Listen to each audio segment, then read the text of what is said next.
Hello friends. So mapping is very important part of your exams. So today we'll be discussing about the North American continent, how mountains, plains and plateaus in North America are located, and how these has made North American continent a unique place, a unique continent.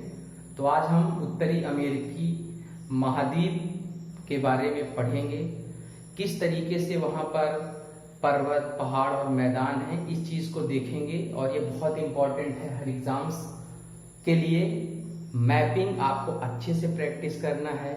मैं देखता हूँ बहुत सारे लोग जो बताते हैं YouTube वगैरह पे, या बहुत सारे लोग जो पढ़ाते हैं, वो सारी चीजें तो पढ़ाते हैं बट मैपिंग को वो अच्छे तरीके से नहीं पढ़ाते हैं जिस तरीके से मैपिंग को पढ़ाना चाहिए। सो मैपिंग इज वेरी इंपॉर्टेंट। अगर आप ज्योग्राफी पढ़ रहे हैं और आप मैपिंग में परफेक्ट नहीं हैं, आपको नेचुरल रीजन्स नहीं पता हैं, आपको पॉलिटिकल रीजन्स नहीं पता हैं थोड़े से, तो ज्योग्राफी पढ़ने में आपको बहुत ही प्रॉब्लम होगी और आप ज्योग्राफी की जो बेसिक अंडरस्टैंडिंग होती है उसको नहीं बना पाएंगे। तो इसलिए आज मैपिंग की क्लास करेंगे, मैपिंग देखेंगे। तो जब मैं शुरुआत करता हूं तो जैसे आप मैप पे देख सकते हैं कि मैंने यहां पर जो मैप लगाया हुआ है, वहां पर ये हमारा अमेरिका है, मतलब American continent. North America, north में जो अमेरिका है वो उत्तरी अमेरिका है, साउथ में जो अमेरिका है वो दक्षिणी अमेरिका है। तो अमेरिका सबसे पहली चीज एक कॉन्टिनेंट है जिसमें बहुत सारे कंट्रीज हैं। उत्तरी अमेरिका एक है और दक्षिणी अमेरिका दूसरा कॉन्टिनेंट। बहुत सारे लोग यूएसए को ही सीधा अमेरिका बोल देते हैं, पर संयुक्त राज्य अमेरिका, यूएसए और अमेरिका दोनों अलग चीजें हैं। यूएसए एक कंट्री है बट जो अमेरिका है वो कॉन्टिनेंट है। नॉर्थ अमेरिका उसमें अलग कॉन्टिनेंट है, साउथ अमेरिका एक अलग कॉन्टिनेंट है। ओके, तो जब आप अमेरिका का मैप देखते हैं, नॉर्थ अमेरिका का, so in this you can easily assess. जैसे मैंने लास्ट बार एशिया का जब मैप कराया था तो मैंने बताया था कि where are plateaus and mountains located and where are the plain regions located. और जिस तरीके से मैदानों को यहां पर लोकेट किया जाता है मैप में, हमेशा mostly plains are located by green colour. So you can also see here this side, that means eastern side of the North American continent is showing green color। जो इधर की साइड है वो हरे कलर से दिख रही है, मतलब यहाँ पर मैदानों की अधिकता है। पूर्वी तरफ, पश्चिमी तरफ यहाँ पर ब्राउन कलर है, जो कि मैप पर जनरली जो है वो माउंटेन्स और प्लेट्यूज को इंडिकेट करते हैं। अगर ज्यादा डार्क ब्राउन है तो वो माउंटेन्स हैं, थोड़ा सा जो ब्राउननेस है वो कम है तो ये आपके प्लेट्यूज हैं। So you can see here that the western side is basically mountainous region. जो पश्चिमी किनारा है या पश्चिमी क्षेत्र है इस महाद्वीप का, उत्तरी अमेरिकी महाद्वीप का, वो जो है वो पर्वतीय क्षेत्र है और पूर्वी क्षेत्र जो है वो प्लेन है। तो सिंपल सा आप समझिए, जो ह्यूमन पॉपुलेशन होती है वो सबसे अच्छे तरीके से कहां रह सकती है, where human population can settle easily. तो इसका उत्तर यही होगा कि जहां पर मैदान होते हैं वहां पर जनसंख्या को रहने के लिए सबसे अनुकूलतम कंडीशंस होती हैं। जैसे इंडिया की बात की जाए तो गंगा प्लेन, जो गंगेटिक प्लेन है जिसमें यूपी, बिहार, बंगाल, ये सारे रीजन आते हैं। आप देखेंगे the population density of these regions is very high. Why? Because these are plain regions where availability of water, अच्छी रहने के लिए जगह, एग्रीकल्चर करने के लिए फील्ड्स, मैदान, ये सारी चीजें अवेलेबल हैं। तो उसी तरीके से यहां पर इधर साइड में मैदान होने के कारण से ह्यूमन सेटलमेंट्स जो है, पॉपुलेशन का जो कंसंट्रेशन है वो ईस्टर्न साइड में जाता है in comparison to western side.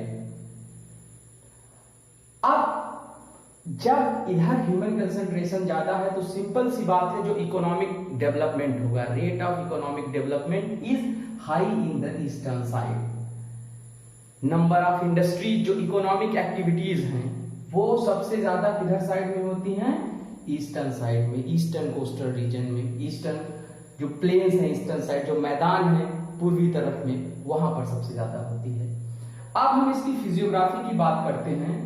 तो मैंने जब समझाया था आपको कॉन्टिनेंटल ड्रिफ्ट थ्योरी, उस समय पे मैंने आपसे बात करी थी कि जब ये कॉन्टिनेंटल मासेस वेस्ट की तरफ फ्लो हुए, so because of their movement towards the west, when they found sediment in these regions, इनके जो आगे के भाग थे जब उनको यहाँ पर सेडिमेंट्स मिले तो वहां पर हो गई फोल्डिंग, वलन की प्रक्रिया।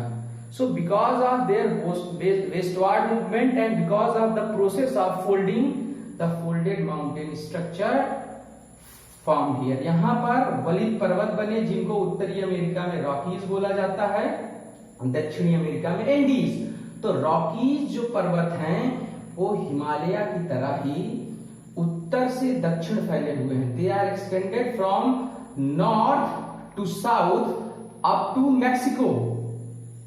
और वहां पर भी बहुत डाइवर्सिटी है, बहुत लंबी रेंजेस हैं, उसके आसपास बहुत सारे पर्वत हैं। जब फोल्डिंग हुई तो और भी बहुत सारे पर्वतों का निर्माण हुआ। तो हम ये सारी चीजें जो यहाँ पर हैं उनको ही मैप पर देखेंगे। मैंने एक मैप बनाया हुआ है जिससे मैं इजिली बोर्ड पर आपको समझा पाऊं, पर उसके पहले आप कुछ चीजें समझ लीजिए।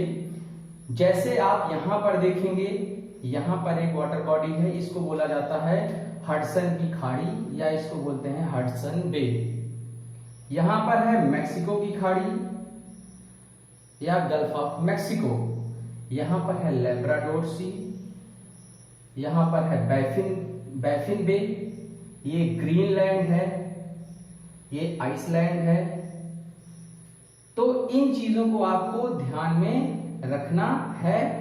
ये सारी वाटर बॉडीज हैं, अभी मैं आगे भी आपको बताऊंगा, पर आप इसको एग्जाम के लिए ध्यान में रखेंगे। So these places are important. Now coming to this, you can easily see that what are the physiographic features which are in North American continent. आप जब इसकी बात करेंगे नॉर्थ अमेरिका की, तो आप देखेंगे कि सबसे जो बड़ी कंट्री है यहाँ पर कनाडा, यूएसए, मैक्सिको, और फिर नीचे बहुत सारी कंट्रीज हैं जिसमें कोस्टारिका, ग्वाटेमाला, पनामा, होंडुरास, ऐसे बहुत सारे कंट्रीज यहाँ पर मैक्सिको के बाद नीचे हैं। तो एग्जाम के लिए सबसे एक इंपॉर्टेंट चीज जो मैं यहाँ आपको बता रहा हूं वो है पनामा कैनाल। पनामा कैनाल जो है वो, पनामा एक कंट्री है, पनामा इस्थमस के पास वो लोकेटेड है पनामा कैनाल इधर से अटलांटिक को, इधर पैसिफिक को कनेक्ट करती है। So Panama canal connects Atlantic with the Pacific, Atlantic महासागर को इधर के प्रशांत महासागर से जोड़ती है। इस्थमस का मतलब क्या होता है? स्थल संधि। स्थल संधि का मतलब लैंड का कोई एक narrow strip of land that connects to larger land masses. दो कॉन्टिनेंट को यहां पर कनेक्ट कर रहा है, ये आपका होता है स्थल संधि। अब आप देखेंगे तो मैंने इधर बताया था दीज आर माउंटेनियस रीजन। तो यहां पर ये अलास्का है, Alaska is part of USA, यहां United State of America located है, but Alaska is part of USA. तो अलास्का जो है वो वहां पर माउंटेन्स हैं, जो नॉर्थ साइड में है Brooks ranges. So Brooks ranges are located in Alaska and the Alaska ranges. In southern side, on the southern, near the southern coastal region, the mountains which are present here are called Alaska ranges. उसी तरीके से यहाँ आप देख सकते हैं Canada से लेकर के इधर लगभग मैक्सिको तक एक लंबी माउंटेन की चेन है, नॉर्थ टू साउथ, जिसको रॉकी बोलते हैं। आप देख सकते हैं, these are the regions of Rocky mountains. Rocky के वेस्ट साइड में इससे छोटे छोटे there are many other mountains which are smaller in size in comparison to Rocky mountains. तो वो माउंटेन्स है आपके Cascade mountains, coastal ranges means ranges which are near the coastal region. तो कोस्टल रेंजेस हो गई आपकी, कास्केड माउंटेन्स हो गए, Sierra Nevada ranges, then Colorado plateau. यहाँ पर एक प्लेट्यू है इसके बीच में जिसको बोलते हैं कोलोराडो प्लेट्यू या कोलोराडो का पठार। ये सारे पहाड़ हैं, कास्केड पहाड़, कोस्टल पहाड़ या कोस्टल पर्वत, तटीय पर्वत, सियरा नेवादा पर्वत, और यहाँ पर है कोलोराडो का पठार। उसी तरीके से कोलोराडो के पठार के जब आप इधर साइड में आएंगे, आप देखेंगे जब आप कोलोराडो का पठार है उसके साउथ में आएंगे तो आप वहां पे पाएंगे कि वहां पर लोकेटेड है एडवर्ड प्लेट्यूज। यहाँ पर एडवर्ड प्लेट्यू है, एडवर्ड का पठार लोकेटेड है। यहाँ पर ओजार का पठार लोकेटेड है, ओजार प्लेट्यू। और इसी ओजार प्लेट्यू के ऊपर यहाँ पर जो यूएसए का रीजन है उसको बोला जाता है great plain region. So this great plain region is the most fertile reason of United state. जो यूएसए है, या आप ऐसे कह लीजिए पूरा जो उत्तरी अमेरिका महाद्वीप है उसका जो सबसे उपजाऊ क्षेत्र है वो क्षेत्र है ग्रेट प्लेन रीजन। यहाँ पर बहुत अच्छा, या आप कह सकते हैं गेहूं की बहुत अच्छी खेती होती है, बहुत अच्छी किस्म का गेहूं यहाँ पर मिलता है। इसी के बगल में ये मैंने कुछ डॉट्स बनाए हैं यहाँ पर, you can easily see here these dots are locating the great lake region of United States. तो अब मैं आपके लिए ये क्वेश्चन छोड़ रहा हूं कि इस ग्रेट लेक रीजन में कौन कौन सी लेक हैं। 5 लेक्स हैं जो कि बहुत फेमस हैं। तो आपको उन 5 लेक्स का नाम कमेंट करके नीचे बताना है। इसके ऊपर का जो रीजन है वो है कनाडियन सील्ड रीजन। इस क्षेत्र को, जो कनाडा का क्षेत्र है ईस्टर्न कोस्ट साइड में, उसको बोला जाता है कनाडियन सील्ड या कनाडा की सील्ड। और ये जो कनाडियन सील्ड है, यहां पर बहुत सारी लेक्स हैं। There are multiple lakes which are located here. तो यहाँ की जो 5 लेक्स हैं, 2 का नाम मैं बता दे रहा हूं, सुपीरियर, मिशिगन, और भी बहुत सारी हैं, पर 3 के नाम तो आपको कम से कम बताने ही हैं। इसके साथ साथ विनिपेग, अथावास्का, ऐसे बहुत सारी लेक्स, एक लेक की चेन है, झीलों की एक श्रृंखला है, यहां से लेकर के ऐसे सीधा सीधा। तो बहुत सारी यहाँ पर लेक्स हैं और ये लगभग पोलर रीजन के नजदीक है, ध्रुवीय क्षेत्रों के पास है। So because of its proximity to polar region it is very difficult to means show crops, it is not suitable for agricultural processes. तो इस कारण से यहां पर ज्यादा कृषि कार्य नहीं हो पाते हैं। अब जब ये आप ग्रेट रीजन या कैनेडियन सील्ड की बात करेंगे, उसी की थोड़ा सा जो है वो इधर साइड में नीचे की तरफ माउंटेन रेंजेस हैं जिनको बोलते हैं अपलेशियन रेंजेस, अपलेशियन पर्वत यहां पर हैं। उसके नीचे भी मैदानी क्षेत्र हैं जिनको बोलते हैं कोस्टल प्लेन या तटीय मैदान। तो ये तटीय मैदान भी जो है वो फर्टाइल रीजन्स हैं, यहां पर भी एग्रीकल्चर होता है, कृषि होती है। उसके बाद आप देखेंगे कि ये मैक्सिको है, ये कनाडा है, ये यूनाइटेड स्टेट है बीच में, यहां से आपका ये यूनाइटेड स्टेट है और इधर साइड में आपका है मैक्सिको।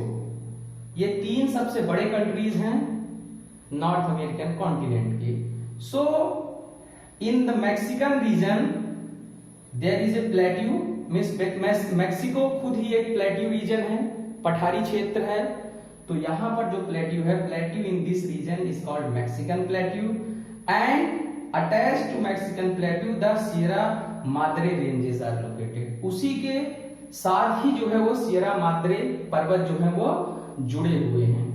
तो आप देखिए कि वेस्टर्न साइड में, इधर साइड में ही सबसे ज्यादा माउंटेन्स का फॉर्मेशन हुआ है, उसके बाद प्लेट्यूज बने हैं, और उसके बाद इधर साइड में प्लेन्स हैं, मैदान है, पहाड़, और इधर बीच में जो है वो पठार है, और इधर साइड में मैदान है। तो ये जनरल फिजियोग्राफी है नॉर्थ अमेरिका की।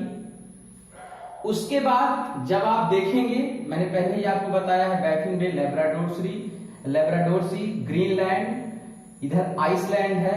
एक बार यूपीएससी में क्वेश्चन पूछा गया था कि जो आर्कटिक सर्किल है, क्या आर्कटिक सर्किल आइसलैंड से होकर के पास होता है? So does Arctic circle touch Iceland?